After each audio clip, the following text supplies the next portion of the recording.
Bonsoir. Bonsoir. What a joy to see all of you. And we're so lucky to have Caroline Weber. I say Caroline, I never know, but when I meet her en toute intimité, she says her name is really Carrie, so I don't know. We are a little lost here. As you can see from the little notes that you have, Caroline is a wonderful professor of French and comparative literature at Barnard and Columbia University. And I met her when she published her first book. And if you have not read it, not only are you going to read the Proust one, but you're also going to read What Marie Antoinette Wore to the Revolution. And it was called Queen of Fashion. And that's when I really discovered Caroline's total and wonderful genius. And I would say genius because she writes, it's, sometimes I have to look at, being French, as you all know, I have to look at my dictionary because she has a vast vocabulary. And I sometimes don't know what she ever means by that. So I'm learning a great deal thanks to her. And I also just finished her book, the amazing book of the Duchess de Proust that you're all going to hear about. And I must tell you, I've learned a great deal about my own country. And finishing that book, I said to myself that the one thing I would like to do, because she describes every house, every number of the house, Boulevard Haussmann, Boulevard Malesherbes, etc. And the one thing, and she doesn't know this yet, but I would like to propose to all of you that we do a walking tour of the Duchess de Proust in Paris with Caroline. So we'll do that at an appropriate moment. But when you finish the book, you really feel that you've met all these people in the entresol or in the wonderful salon. But you want to see where it is. And as you know, in France, we keep our heritage alive and well. So a lot of these houses are still there. Now, we also have Bill Goldstein, who is going to lead the conversation. He was a founding editor of the New York Times book website, and he also read the book, and we already shared all sorts of wonderful things about it. So there will be a question and answer, so keep all your questions alive and well. And there will be a little bit of wine. How can you finish anything without wine? And I hope you have a wonderful time. Thank you very much.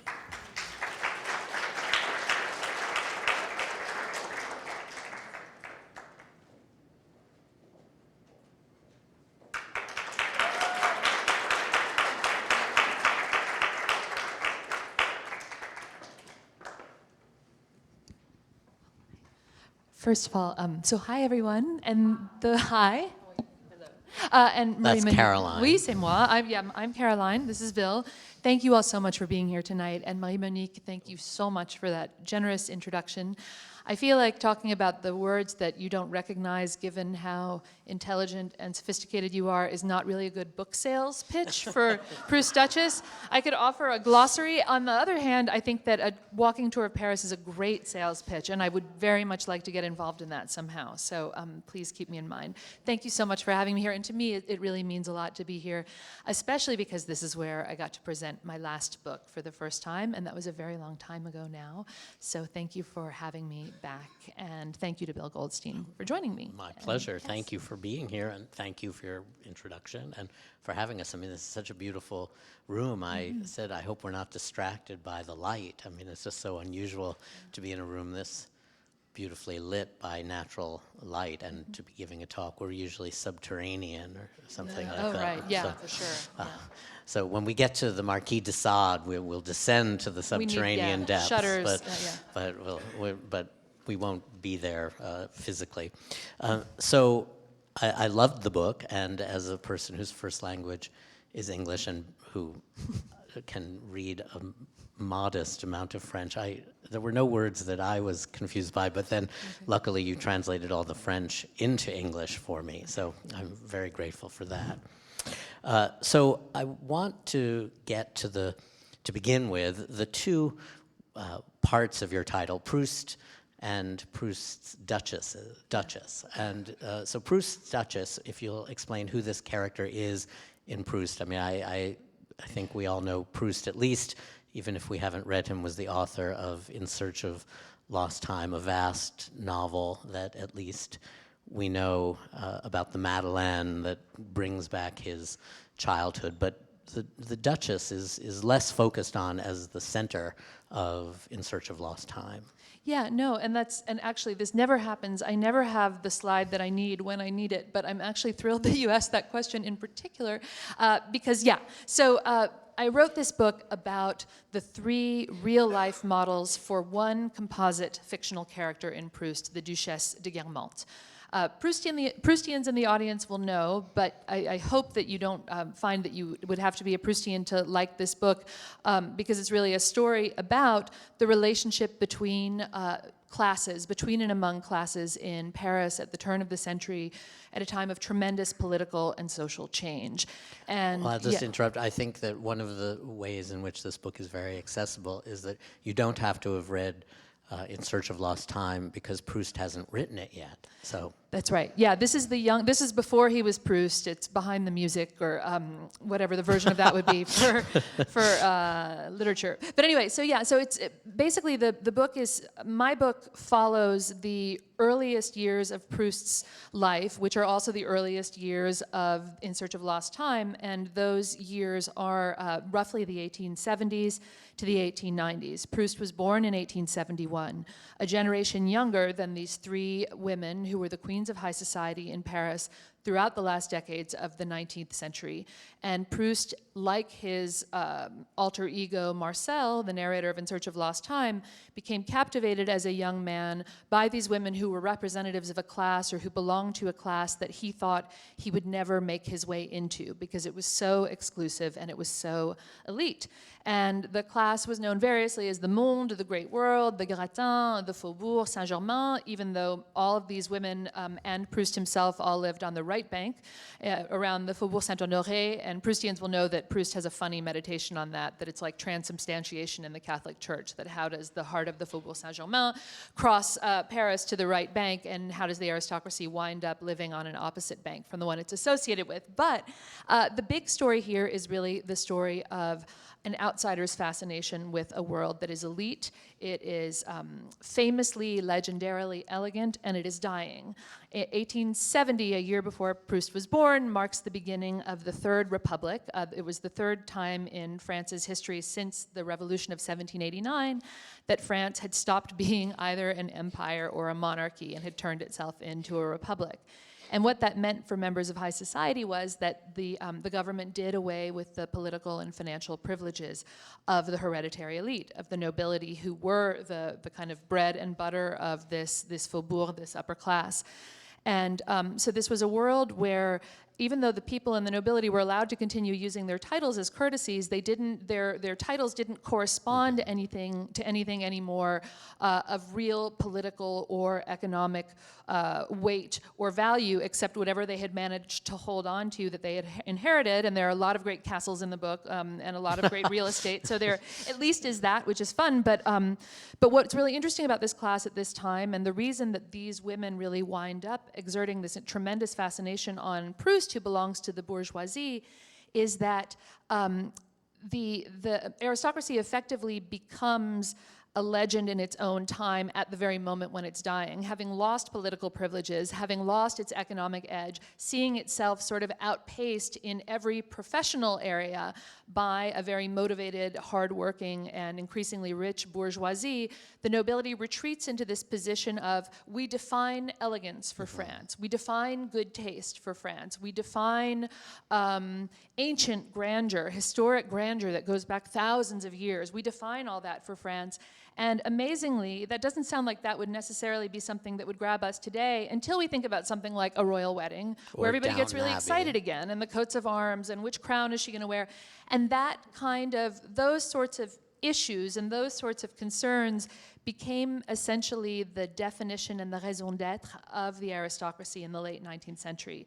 And Proust, who didn't belong to that world, and in fact who was very representative of the up-and-coming, talented bourgeois class, his mother was a Jewish heiress from a very, very gifted and successful family of industrialists and intellectuals.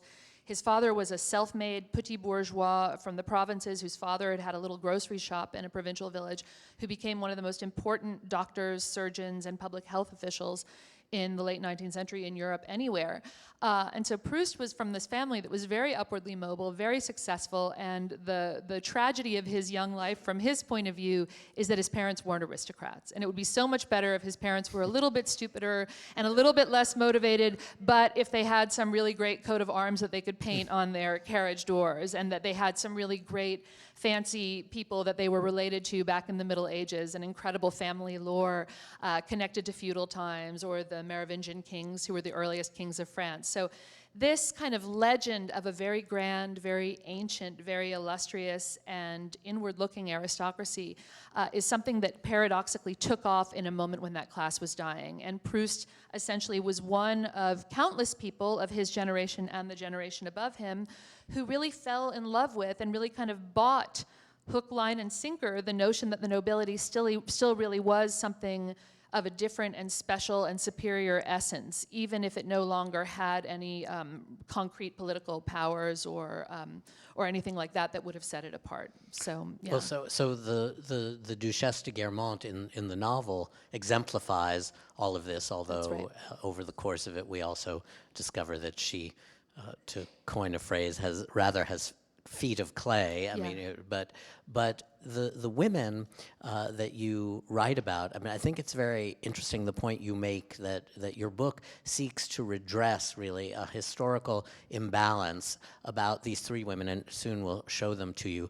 The three women who became the basis for this composite portrait, that we are only interested in them over the last century because Proust cared about them in the ways that you say, and yet in Proust's time and in their own time, the whole world cared about them, or at least the whole French world cared about them, and that they were the center of these hopes, the hopes for the past and the future, and so that you try to rescue them really from the limited way in which they've been depicted in some way through this one character and Proust's prismatic view of her, as opposed to who they really were in their own time. So maybe we should show who these three women were rather than just speak of them in the abstract. Oh, yeah. No, although I wanted to just quickly mention this slide and then switch to them, because this is a very funny passage from Proust where he's actually fictionalized something that he did in real life, which is that in 1892,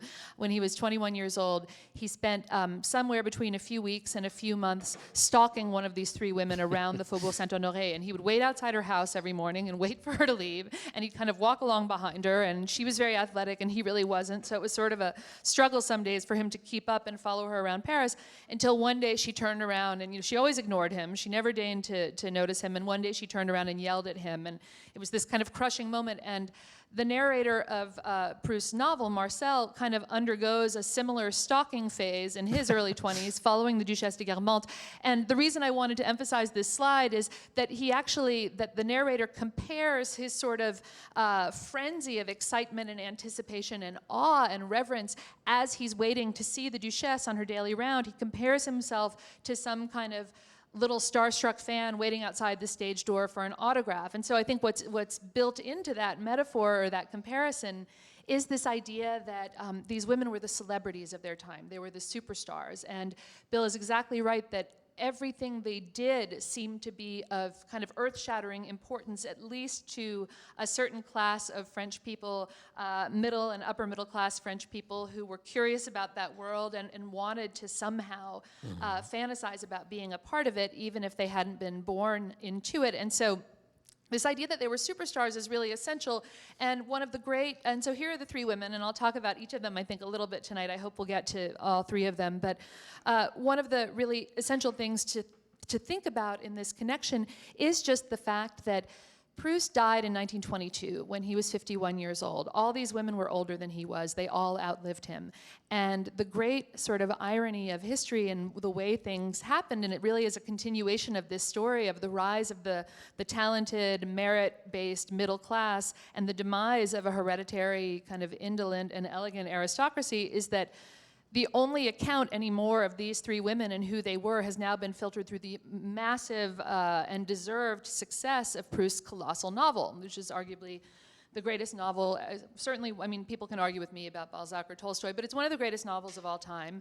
And so ever since Proust died in 1922, around which time everyone was starting to recognize that this was a novel of great genius, these women had passed their prime. They were no longer front page news when they had parties and the King of Sweden came to visit, or they were seen walking arm in arm with the future King of England at the horse races. All the things that had defined these women for decades had sort of ebbed a little bit, and Proust was coming into his own as a genius. He dies, the work outlives him, the women grow old, and nobody ever talks about them anymore except as the women who inspired this character. And it's an amazing story, and it makes you feel good for Proust because they treated him so badly for so many decades, and he really did have the last laugh, even if he didn't live to enjoy it. But what I got very interested in trying to understand why these three particular women were so intriguing to Proust, why he fixated on these three particular figures in Parisian high society. The interesting story there, and the story that I needed to be able to tell myself in order to be able to tell it to the reader, was how did these women rise to that kind of prominence? How did these three particular women become such fascinating public figures? And that meant that I really had to take the story back to Proust before he was Proust. Proust when he was a young man, and when these women were establishing and really building their stardom in Paris and sort of setting themselves up as the queens of the monde. And I think what you do very beautifully and very well is make clear that each of these women in rising to that position did a fair amount of self-invention or self-creation, and certainly around their own mythology. So it's very interesting that we think of them now a century, or well, 60 years after one of their deaths, a century after Proust's death, as Proust's creations, but they were really their own creations in a way that Proust seemed to understand and finally to see through. I mean, to a certain degree. I mean, the Duchess de Guermantes, we learn a lot about her. But in this book, we really see how these women who came from either modest backgrounds or somewhat tainted backgrounds, Jewish family, in one case, a relation to the Marquis de Sade, so these hereditary names, or as in the case of like the Vanderbilts and the Whitneys, I mean a kind of industrial wealth, or not necessarily industrial. Well, yes, I think an industrial wealth, banking wealth, that they buy or rise into these higher strata, but with a great amount of will. And so if you could tell something about the process that each woman, Geneviève, Elizabeth, and Laure,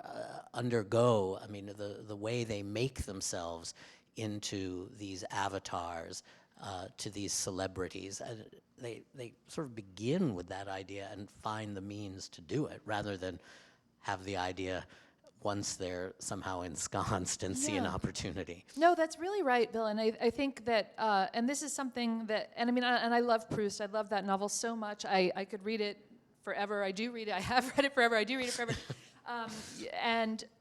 So I'm always hesitant to talk about the things that my book did that Proust doesn't do, except that there would be no reason to write a book trying to do the same things Proust did. And so one of the things that I think a small and modest contribution that I hope I will have made to the cultural history of this period is that because Proust himself kind of grew up looking at this world from the outside, always knowing and thinking, and consciously, complaining that he was an outsider, sort of looking up and looking in with his nose against the glass, he did kind of take these women at face value, in the sense that by the time he came of age, they were these great, luminaries of aristocratic society.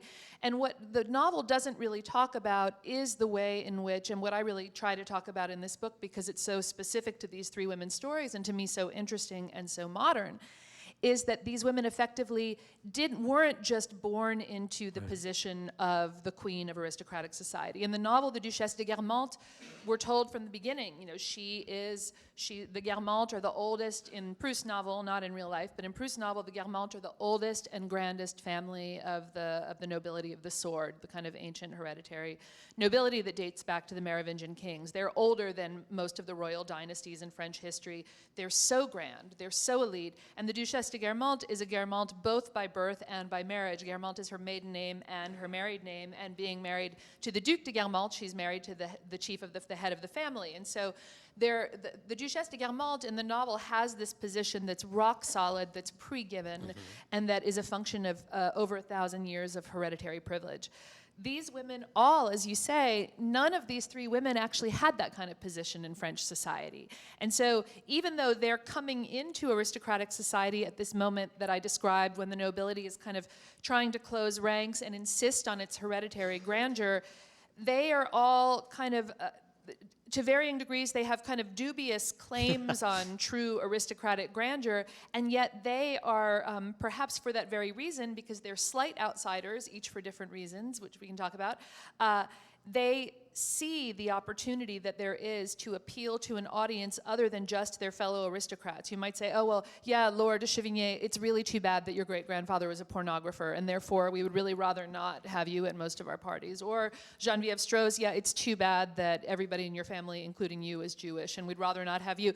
And so, because they were sort of in this marginal position relative to the nobility anyway, I think they recognized both how great it was to be on the inside. They loved the glamour and the grandeur and the privilege and the parties and the castles and all the fabulous things that these aristocrats had, but they also recognized the fascination that the outside world had for their very rarefied social milieu, and they played to that actively. They recognized that the press was this huge kind of, and we can just move forward to this little slide that I do like. The press, a press kind of a sub-cottage industry dedicated to news coverage of Parisian society basically exploded during this period as well. So, and it was considered within the nobility very, very tacky ever to talk to a journalist, much less to invite a journalist to one of your parties.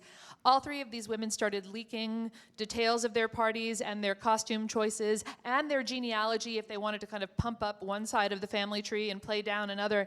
They would report all this to their obliging friends in the chattering classes, and they essentially manufactured these images of themselves as these grandes dames in the tabloids, in these, what was called the presse mondaine. And that was something that a woman who had been like a true Duchesse de Guermantes, somebody like the Duchesse d'Uzès, for example, who was the highest ranked peeress in French society at that time, she was an interesting figure for other reasons, but she would never have had to tell a journalist why her family was grand or why she was important. And all of these women, as you say, went to great pains to do that. They did a lot of work to make sure that they got into these pages and that whenever they had a party, it was front page news. And there was a complete list of all of the fabulous royals and famous artists and kind of interesting and colorful and grand exclusive people were invited. And in that way, they really did play to this audience that the rest of the aristocracy was just trying to ignore. You know, we don't want all those commoners. One of the snobby people in the book that I cite talks about the rising tide of the bourgeoisie as an ocean of nothingness.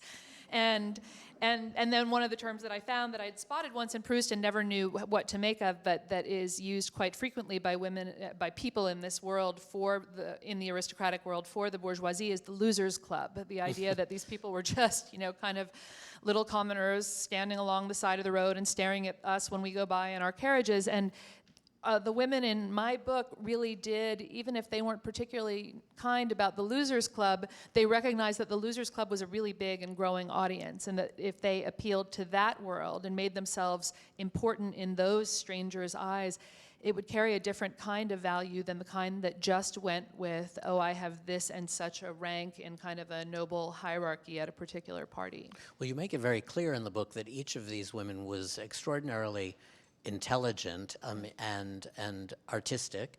Or loved the arts. I mean, almost to the embarrassment of the rest of the people around them. Yeah. But that their intelligence was limited by the circumstances into which they were born and then into which they married, and yet the stratagems that they devised in order to rise were a kind of genius. I mean, so it's not only the self-creation so that they were celebrities in the burgeoning newspapers or would later be memorialized by Proust, but that they actually made successes of their lives against the limitations that were imposed upon them, often on a daily basis by their husbands or by their supposed rank or by their husband's rank. I mean, and so if you could say a little bit about the women in their own time and the decisions that they made to transcend their sometimes lack of education, in each case their lack of education, and how they actually distorted to their own ends the limitations that were imposed upon them. Yeah, no, that's a great question, and so, or a kind of set of questions and concerns. And yeah, let me start talking about each of these women individually. And since we've already mentioned the Marquis de Sade, we might as well begin over here with, and I think this is my, so this is Laure de Sade. She was married to a kind of a, speaking of the Losers Club, she was married to kind of an underwhelming, unimpressive man named the Comte de Chevigné, Comte Adéome de Chevigné, who really was basically the only person her family could find who was willing to marry somebody with the maiden name de Sade. And her parents didn't have a lot of money. Her father was a Comte Auguste de Sade, so a younger brother in this, aristocratic family that was a very old and grand family on the de Sade side, a little bit less so on the mother's side. In fact, notably less so on the mother's side.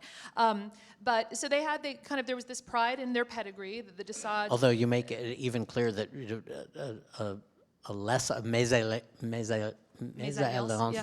even generations or centuries back was enough to make a woman undesirable to a man of the nobility. I mean, it's amazing that she did overcome the tar of the Marquis de Sade. Yeah, I mean, and at least because he wasn't the only nasty person in his family. No, and there were like, they were ashamed of some Protestant, bankers that were on the family tree. I mean, it is really funny to see my friend Susan, who's here, and I always talk about this, and our own sense of kind of family history and what it means to us. So I sometimes find myself thinking, oh, well, Laure de Sade, I mean, who was she anyway? Her parents were, her grandparents were bankers in Switzerland. That's so tacky. Obviously, that's so stupid, and that's when I'm getting too close to my subject. Which is often that feeling was not betrayed in your pages. I'm glad. Yeah, no, and that's where. Yeah, I have Shelley Wanger, my editor, did a really good job of reining me in. I think in those cases, but of the crazy. But anyway, so Laure de Sade is somebody who basically had to apologize for the fact that her great grandfather was the Marquis de Sade, and this was at a time that the Third Republic in France, these last decades of the 19th century, were still the Victorian era in England. Queen Victoria was the queen. And there was a sort of a similar prudishness and constraint around sexuality and sort of a cult of propriety that was strictly applied especially to women, and that it was actually considered really indecent and shocking even to mention the Marquis de Sade's name at that time. It was still just such a shock. In fact, there's somewhere on YouTube, there's a great video of one of the many times over great-grandsons of the Marquis de Sade from the 1970s, taking an interviewer around his chateau and explaining how he actually wanted to sort of introduce legislation in the French government to try to sort of restore the honor of the name de Sade and try to make people apologize for having ever equated it with sadism, which, he gave the name was based on, sadism was a noun that was based on the Marquis de Sade's literary output, which is pornographic, and then also his own well-known erotic preferences, which were violent and brutal. And so all of this does not bode well for a woman who's getting married in a class that all they care about is your family tree. And Laure de Sade did this really kind of great and hilarious thing, which is she decided when she was 19, when she finally found this kind of unimpressive husband, but at least he was a nobleman and he didn't have any money, and she they liked each other, but it wasn't a great love story. She decided that she was going to own the embarrassment of the Marquis de Sade heritage. And so instead of trying to act like it never happened, which is what everybody else in the de Sade family was trying to do at that time, she would talk openly and freely about her great-grandfather's X-rated opus. She loved curse words, and she, cursed all the time in society, which was really, really not done. When she died in 1936, she was still remembered in French society with like a combination of admiration and awe and a little bit of a frisson of scandal. She was still remembered in 1936 as the first woman in society who had ever been heard to say the word merde. So she was she cultivated this mystique of the bad girl, and it was part of the way that it was like doing jujitsu on her own worst characteristic on her family tree, which was this shameful, as you say, kind of tar of the Marquis de Sade. And that made her paradoxically kind of beloved in the nobility because it was so exciting and so refreshing to meet a woman who was very free and easy in her speech and very bold. And she was, of all these three women, she was the only one, I think, who really had a very satisfying extramarital love life. She had a bunch of lovers. She had them her whole life. In the 1920s, I think, when she was, how old would she have been in the 1920s? She was in her 60s in the 1920s, and she complained to her friend Coco Chanel, who she was one of the first people in society to sort of patronize, that it was just exhausting to keep having the kind of multi-partner sex life that she still had in her 60s, and why won't these men give me a break? I've been at it for so long. But it was really, it was something that gave her a kind of an edge in society, paradoxically, that she was willing to be irreverent and improper. And there are tiny little traces of the sort of irreverence and impropriety in the Duchess de Guermantes and Proust that really are imported from Laure. Some of the turns of phrase, like coming up to one of the Grand Dukes from Russia and saying, "Is it true that you wanted to have Tolstoy executed?" That's a quote from Proust, but Laure loved doing that kind of thing. And so that made her sort of a figure of great charisma within the nobility as well as within the press. But one of the things you make clear is, in addition to that charm or eccentricity, that there really was a political foundation to that, because her family, the Marquis de Sade, and for centuries before and after, were great royalists. I mean, loyal to the crown. I mean, even after all the revolutions and all the changes in government and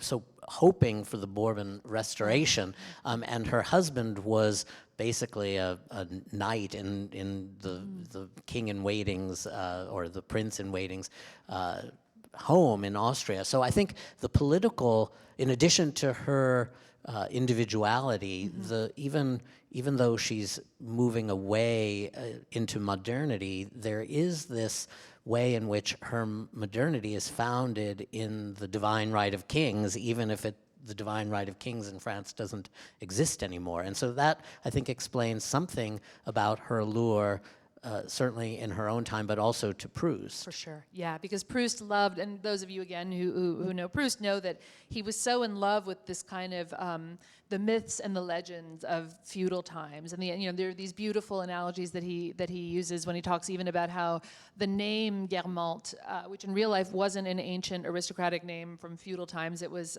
from the noblesse de robe, the kind of lower and more nouveau nobility that was kind of a juridical class founded basically by Louis XIV.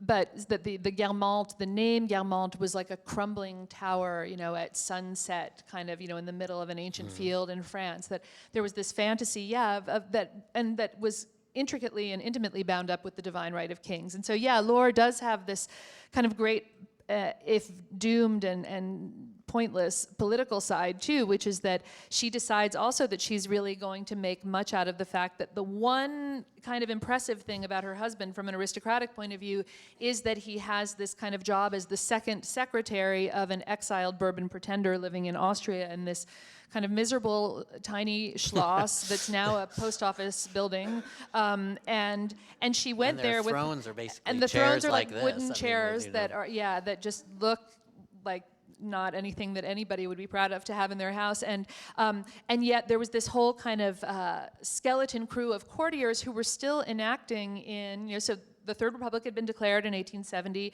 All the noble pretenders from the Bourbon family and from the Bonapartes are all kind of in exile in various places. And the last French pretender to the throne from the Bourbon line, which is the senior line of the royal family, is this guy, the Comte de Chambord, who is the boss, of Adéome de Chevigné, Laure's husband. Let me see if I just have a picture of him. Sorry, this is so slow, but it is kind of, you'll see it. There she is. There's our friend, but there's Laure. There, okay, so that's the post office / castle. This is the Comte de Chambord, who by the time Laure gets to Froschdorf, which is the name of the Schloss and the town in Austria, in 1879, the Comte de Chambord has already staged a coup, tried to stage a coup, and it has failed. He tragically has a horse called Popular Demand that he thought he was going to ride into Paris in triumph, and he brought the horse all the way to France once in the early 1870s, convinced that the royalists would want to usher him back to power. And everybody kind of said, no, actually, could you just please leave? We really prefer that you not be here. And so and according to Laure's husband, the king, as they all referred to him in his court, he was known as Henry V.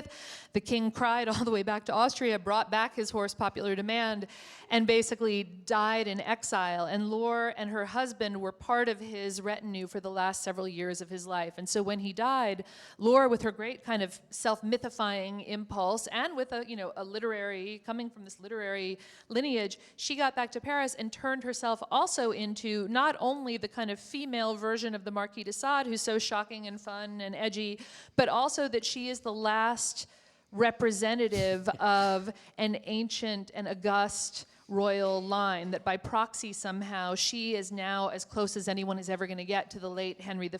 And because the aristocracy loves the royal family, and because the aristocracy would have benefited enormously if the monarchy were restored and their own privileges were restored, everybody in aristocratic society in Paris is really quite eager to meet this young woman who's kind of obscure and she's kind of shocking, but she also purports to have been the best friend of the late Henry V.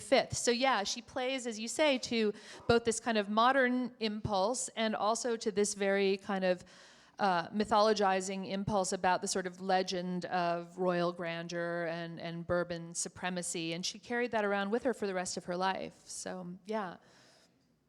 Well, now we have to go back to the to the other. I mean, one of the things I'll read is a friend of Laure's said, and I thought this was so interesting. I mean, given what Proust does with her later.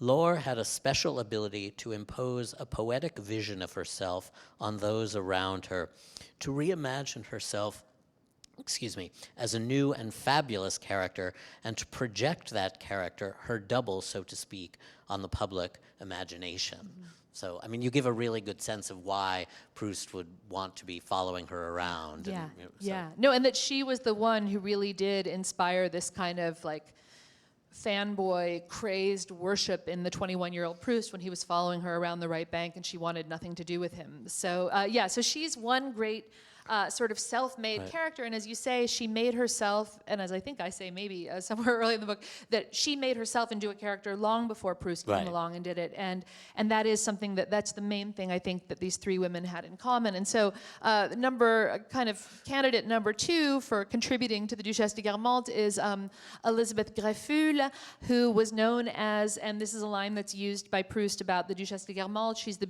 most beautiful, the richest, and the most cheated on woman in Parisian society. And that the great tragedy of Elizabeth's life is that she was a beauty, and the number of boxes I found in her private archives that were just love letters from acquaintances, friends, and strangers, it was staggering how many crazed love letters and declarations of love she received throughout her long life.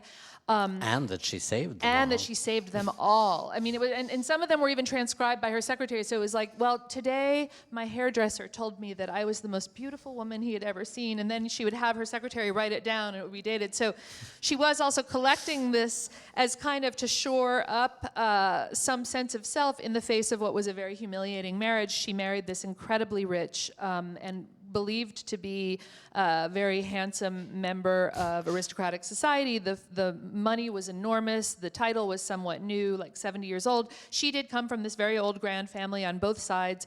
The Chimay, or princes in Belgium, and then her mother was a Montesquieu with roots going all the way back to the Merovingian kings. So she had this grand lineage. Her rich and kind of nouveau aristocrat husband wanted some of that luster because it still mattered within the nobility. But he was a great womanizer. He was a great playboy, and I mean great not in the sense of how wonderful it was, but he was an inveterate. Large scale. He was large scale. When he died in 1932, he was found to have had at least 300 mistresses who all had identical copies of this love contract that he made them all sign. And her tragedy, Elizabeth's tragedy, even though she was beautiful and it seemed that every other man in Paris at that time was madly obsessed with her, she was a brunette with brown eyes, and her husband was only attracted to blue-eyed blondes. And so, her husband cheated on her very publicly with a bunch of different women in ways that were often quite humiliating to her, and that was known about by everyone in Parisian society. And so she sort of took that as an impetus to invent herself as this kind of unattainable, goddessy-like beauty, where she wasn't really prepared to have or inclined to have actual love affairs with the many men who were falling at her feet all the time, but she really loved stringing them along, and she really loved inspiring and kind of fanning the flames of ardor of politicians and poets and her husband's friends and any number of writers. And so she had all these kind of techniques for appearing in public and fanning the flames of desire. She wrote endless treatises, too, about her own beauty and about her, yes. And I found that that's very successful. It's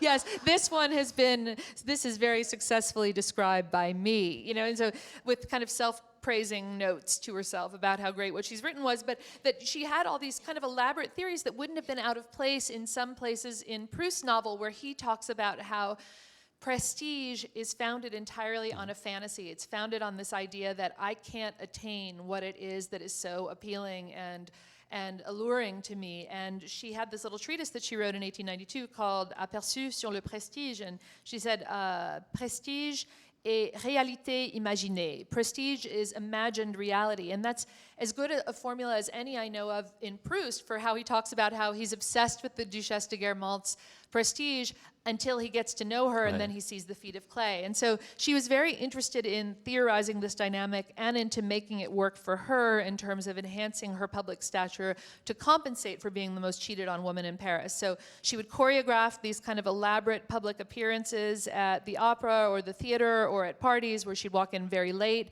make sure that all the activity had to stop, everybody would turn and look at her, and then she would disappear in kind of a cloud of veils and feathers and leave everybody just fascinated and gobsmacked. And so this was kind of her way of staying in the public eye, even when her husband, who cheated on her left, right, and center, was very strict about kind of the norms of feminine propriety and always wanted her to be home at a decent hour and thought it was vulgar for her to be out making a spectacle of herself. So she had to use these little snatches of time, like 5 minutes here and there in public, to generate this fantasy or this idea of herself as this otherworldly goddess, and it really worked.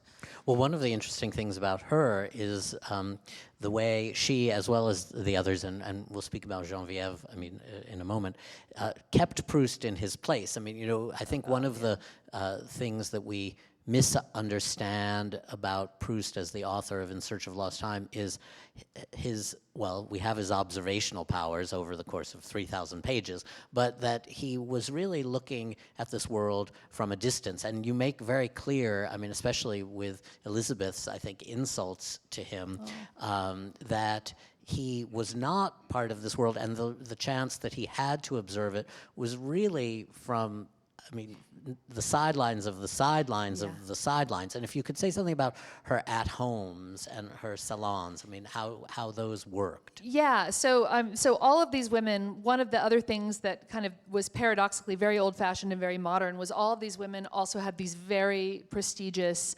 salons that were very exclusive, and they each attracted a different kind of set of following. And so Laure loved surrounding herself with old royalists, and they were all, she called them mes vieux, her old men, and they were all a generation older than she was, and they had all been kind of courtiers to the Bourbon pretender at kind of in happier times when it was still looking like there was a possibility. They were all kind of the grandees of the men's clubs in Paris, like the Jockey and the Cercle de l'Union, and so they were these kind of old-fashioned aristo men that were her kind of coterie. And Proust, even though he became friends with Madame de Chevigné finally sometime in the mid to late 1890s, I found a letter that he wrote to her husband in the late 19-teens or early 1920s, not long before he died, saying, for all of the decades I've now been friends with your wife, I have never once been invited to her at-homes, which she holds every day when she's in Paris. And so they were friends, but he never even got to go into her salon. And she made him furious because she would always say, well, why don't you come over when Porto Riche is here? And he said, he's another writer. He's another writer, another upper middle class Jewish guy who, again, Laure was great friends with, but preferred to kind of keep those groups separate and to always downgrade the Jewish bourgeois writers. But speaking of Jewish bourgeoisie, the real Proust's kind of way into the aristocracy on what you rightly call the sidelines of the sidelines was through what in many ways is the most interesting character sociologically in this book, who is this woman, Geneviève Straus. Born Geneviève Alevi, she came from a family of incredibly famous and highly regarded artistic types. Her father was the composer Fromental Alevi, who wrote the opera La Juive, which was supposedly the most performed opera of the 19th century. That seems hard to believe today, but it was. When he died, tens of thousands of people turned out for his funeral. Her cousin Ludovic Alevi was a beloved boulevard theater writer, popular novelist, and librettist who was the first Jewish writer ever admitted to the Académie Française, which was a huge deal. So she had this kind of vicarious art world celebrity. And because of these men who were her relatives, who knew all the artists in Paris, she grew up with Degas and Massenet and Gounod, and all these people were just her family friends, and that was her world. And that was actually very interesting to a certain, admittedly small segment of the aristocracy that actually did maybe care a little bit about music or literature. She became even more interesting to that world when she married and then later was prematurely widowed by Georges Bizet, whose opera Carmen was supposedly, the lead character was supposedly based on Geneviève, this kind of high-spirited, exotic, because in her case, Sephardic Jewish woman who never really wanted to be tied down to any man. She was almost certainly not faithful to Bizet. She was almost certainly not faithful to the man that she married later, Émile Strauss, her second husband. And so she was this kind of fascinating figure as this incarnation of French culture and the French art world. And she managed to parlay that, even though her family was au bourgeois and Jewish, she managed to parlay that into this kind of honorary position in aristocratic society. And her salon was this supposedly very exciting and very unusual mix of all the art world luminaries she had grown up with and knew. And so you'd see Degas and you'd see Gounod and you'd see these people that you'd heard, Maupassant, and then a bunch of writers and painters who were very celebrated at the time and have been forgotten since, but they would mix with the kind of more intellectual segment of the aristocracy. And so she also had all these very famous princes and dukes and counts, and she didn't really like female competition, so the wives weren't particularly welcome, which was true for all three of these women in their salons. They knew what they were doing and kept it to the men. But you would go there and you would see this kind of unprecedented mix of artists and aristocracy, or what people often called, when they were talking about her, bohemia and the grand monde. And Proust, just by chance, happened to be a classmate or a year ahead of her one child, her son by Bizet, Jacques Bizet, in high school on the right bank in Paris. And Proust, Jacques Bizet was one of Proust's earliest crushes. There's a chapter in the book about Proust in high school and his attempts to get Jacques Bizet, unsuccessful attempts to get Jacques Bizet to fall in love with him. But the kind of consolation prize that Proust took away from his unsuccessful pursuit of Jacques Bizet was that he kind of became a little chouchou, a little kind of ancillary figure in the salon of Jacques Bizet's mother, Geneviève. And so Proust was allowed to kind of sit in the very worst seat in the salon, often lower down than everybody else, or kind of standing somewhere in the back. And that was where he really first got this taste up close of what it was like to be in something approaching aristocratic society. So she was kind of the transitional figure for Proust to kind of then, and he saw Madame de Sévigné for the first time in her salon, and he kept kind of trying to trade up as he realized how relatively low down on the social totem pole she was compared to some of the women of aristocratic birth, and that was kind of his way into the aristocracy. But it was this very unusual path that Geneviève had taken to social grandeur, which was kind of the one Proust would take too, which was this mixture of aristocratic luster and social ambition, and also kind of artistic talent and mystique. So, yeah. Well, and we will go to questions now, but I wanted to make one point in conclusion. First of all, the book obviously has much more about each of these women, and also much more about Proust and France in the century and 20 years or so from the Revolution to the oncoming of the Dreyfus Affair.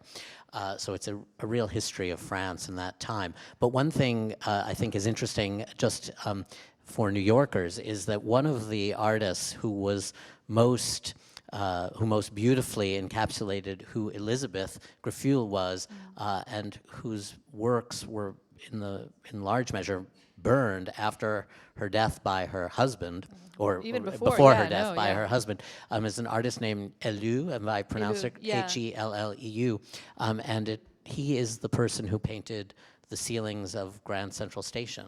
So there is a connection to New York, even as far away in time and place as it seems that this book is about. So thank you, Caroline Weber. Thank you very much, and thank you for your attention. And questions? And there are 2 microphones for your questions so that we can hear them, and people will bring the microphones around. Are there questions from the audience? Up. Thank you. Hi, my name is Carol Schenk. I'm a graduate student in costume studies at NYU. So I would like to hear a few words from you. Would you comment their role as fashion leaders? Sure. Yeah, sure. No, what a great, that's not an audience plant, I promise. But yeah, no, thank you for asking, because one of the many great things about these women really was that they all were kind of important figures of fashion. I'm just going to try to go back to the image of the 3 of them if I can. But yeah, no, maybe I'll stay with that one. Actually, no, let me talk about Elizabeth first, because she was the one for whom fashion was the kind of the most central part of the way that she presented herself to the world, and the way that she sort of built up her mystique and her prestige. And because she was incredibly rich, her husband, there was also a weird thing in their marriage where the husband wouldn't let her have even like the smallest sums for kind of petty things she might need to buy, like stamps or something. But he gave her this just monumental clothing budget of 300,000 francs a year. And I'm bad at doing the kind of what the equivalent of that would have been today in dollars, but I think maybe somewhere in like the low 7 figures. It was just an astronomical amount that he'd let her spend on clothes, and so she made the most of that. But her taste was, how do I say this nicely? Her taste was, it was very singular and it was very showy. And so she liked to have things made for her, and she went to all of the top couturiers, but she never liked them to say that they had worked with her, because she wanted credit for all of the designs. She went to all the top couturiers in Paris and had them design the kind of most extravagant, eye-catching, over-the-top outfits. And so these are just a few of her. I mean, this one, she loved also this middle thing here. If you look at all the pearls that are kind of down here, and there's some that are hanging over her back, and then there's some wrapped around her head, and I think in the back, and the little crown.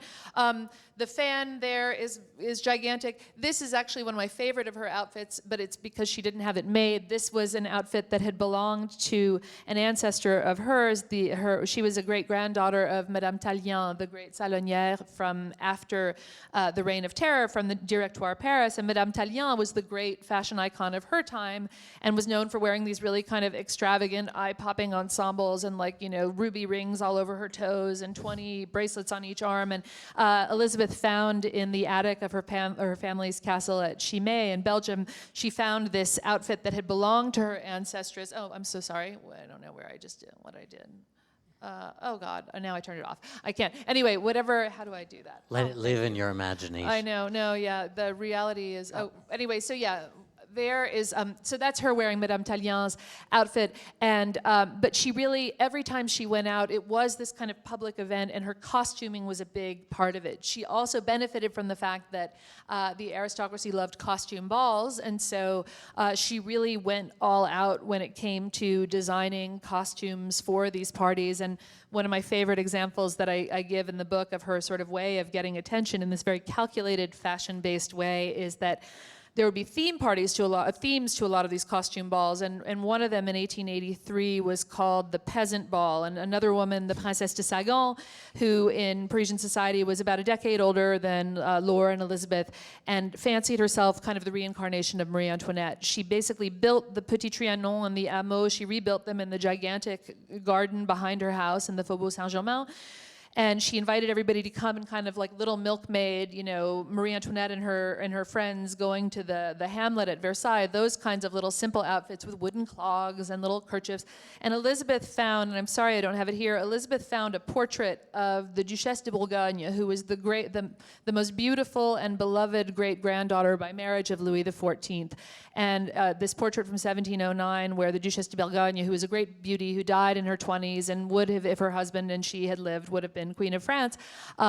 She's wearing a gigantic ermine robe and, huge satin, hoop-skirted thing and all this lace and these incredible jewels and this incredible hairdo, and she's having her train carried by a little charming slave that her cousin had bought for her in Africa. I mean, just, you can't even believe how crazy. And Elizabeth goes to the peasant party dressed like this. And so there's no way that people won't comment, as they all did in the press the next day, this woman is the new Queen of France, because she was the queen of fashion. And so for her especially, clothing was a really important tool. Laure was great because she was very modern in her clothing sensibility.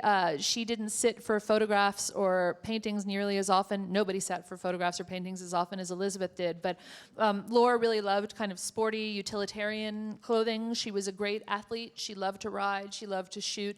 She was known as the first woman, in addition to the first woman who said merde in Parisian society, she was the first woman to start wearing little wool suits to the races. And she had those made at Creed, which was the tailor of several of her lovers. And so she really pioneered this kind of androgynous, sporty look that explains her later kind of attraction to Coco Chanel.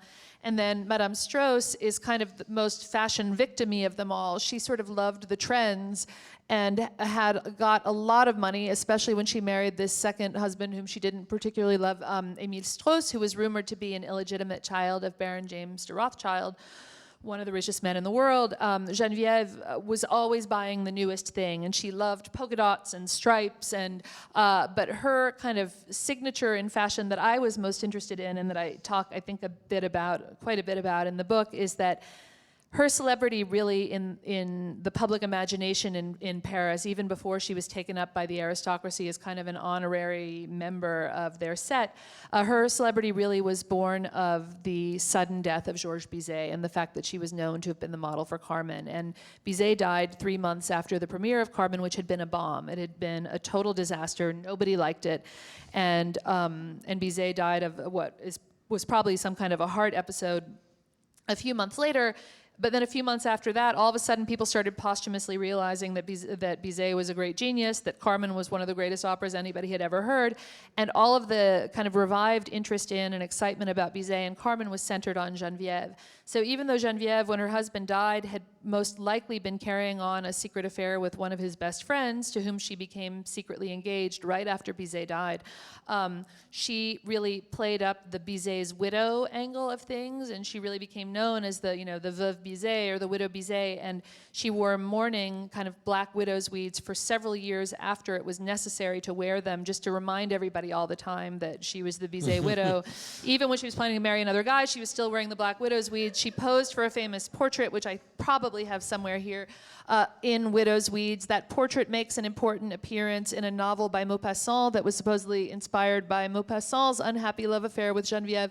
Anyway, so her, even though she loved polka dots and stripes and all these kind of frou-frou-y things, she, even after she got rid of the black widow's weeds. Let's see if I've got the portrait here.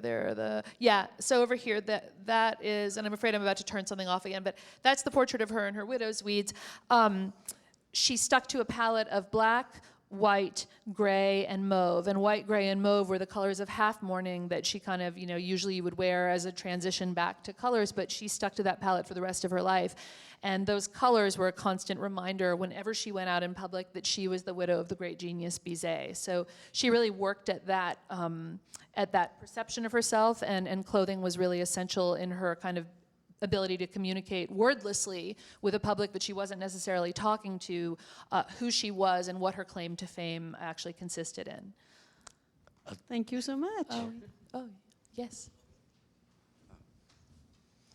Hi, I've been in love with Proust for many years. All right. And I'm a psychologist, and I've always wondered about that method that he used to draw out the Duchess's character also was his counterpoint with Madame Verdurin. Oh, yeah. And I always wonder about her as the sort of dark underside of the Duchess, this sort of middle brow, cheap, domineering, social climbing personality that also was part of the Duchess's personality. I wonder if you could say something about that character as it relates to these three women. It sounds like it's relevant to them too. No, it is, and and Madame Verdurin. So for those of you who haven't read Proust, Madame Verdurin is a society hostess in Proust's novel who starts out. She's very, very rich. She's upper middle class, but again, back then that didn't really matter to anyone socially. What you wanted to be was, in the aristocracy, what one ostensibly wanted to be was in the monde.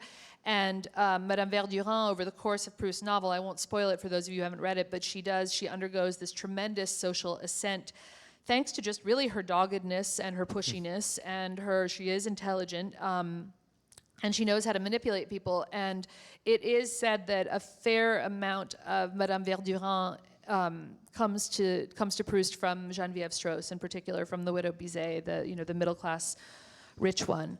But there are a number of other figures in Proust's world. I mean, first of all, and Bill and I were talking about this before we came up here, that one thing I try very hard not to do in this book is suggest that the work of the imagination that Proust achieves in Search of Lost Time is not incredible, because it is. So, Proust isn't just kind of taking photographs of these people and inserting them into his book. He's drawing on these evocative details from different characters and peppering his novel with them. But I will say that a lot of work has been done by other scholars of Proust on other characters in the Recherche, including Madame Verdurin, and that Madame Straus is probably not the most important influence for that character. The one that I kept coming across in my research, but didn't really do a lot with her because my focus was the Duchess, and it was this very specific constellation and this specific kind of class, was a woman called Emmanuelle Potocka, the Comtesse Potocka, who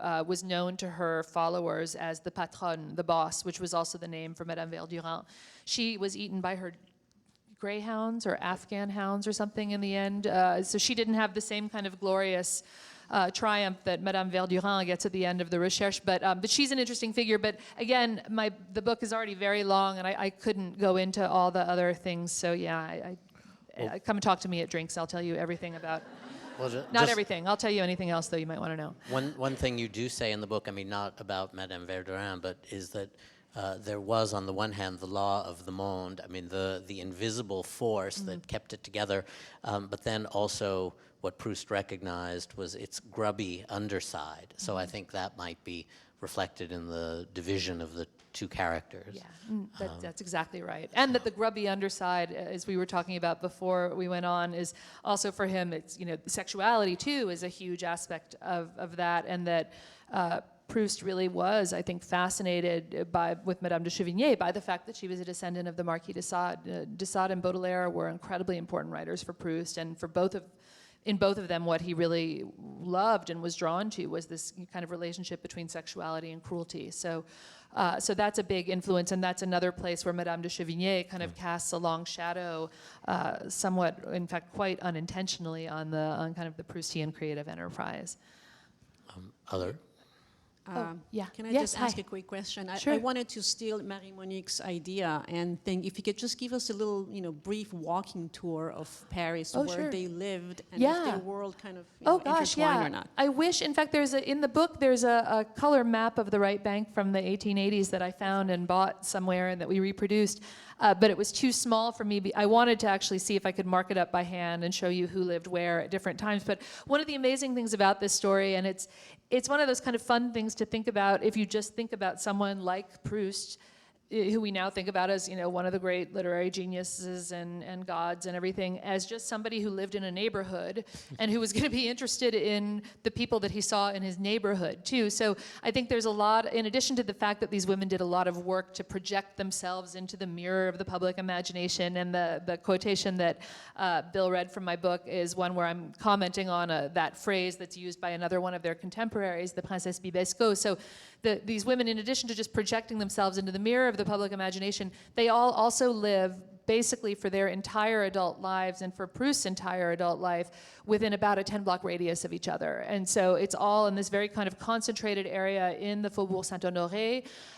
Proust lives at the kind of behind the Église La Madeleine for the entirety of this story, which ends in 1894. He moves around a bit on the right bank later in his life, and throughout that entire time, and in fact throughout her life, Elizabeth Greffulhe lived in this city block wide and long compound that the neighbors referred to as the Vatican in the Rue d'Astorg. When today there's only a little sliver of it left, and it's been replaced by office buildings, but that was less than a 5-minute walk from Proust's house. Madame de Chevigné lived over off the Place Beauvau, and so the book opens with Proust actually walking from his family's apartment past where Elizabeth Greffulhe lives, and towards Madame de Chevigné's kind of little house, which is the kind of crummiest house because she's the poorest of the three women, off the Place Beauvau, and waiting for her to come outside, and following her around the Champs-Élysées and into the bookstores that she likes and the shops. And then Geneviève Straus is kind of the outlier for her youth before Proust comes across her and her son, because as a young girl, she is the daughter of this great composer. She's living in Bohemian Montmartre, and that's the artist colony. But by the time Proust meets her and her son at the Lycée Condorcet in the 1880s, 1889, 1888, I think, she has already remarried this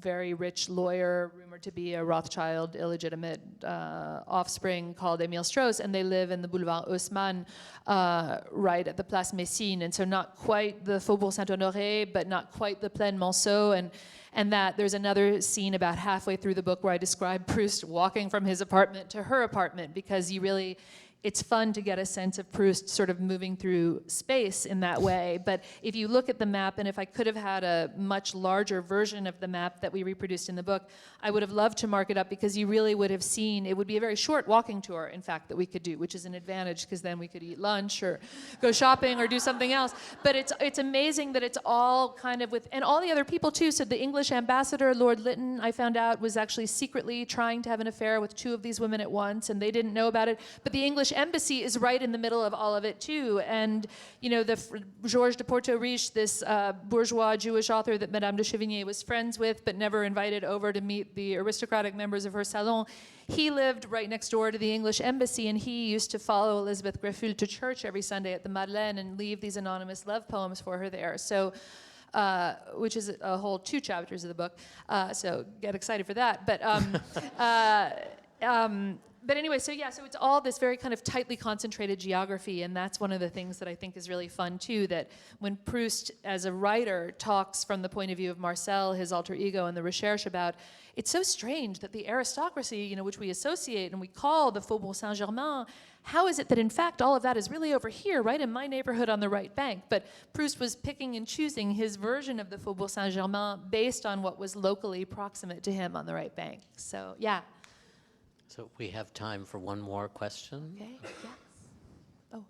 yeah. I just noticed in the Greffulhe triptych of photographs, there's a man in the far right. Oh. Who is that It's a guy? man, baby. Let me see. Tall. Oh, it's probably, I'm thinking it's somebody, oh wait, am I going the wrong way? Yeah, tall. No, I think you're going the right way. Yeah. No. The triptych. Let's see that. Oh, he's just some assistant at Nadar's studio.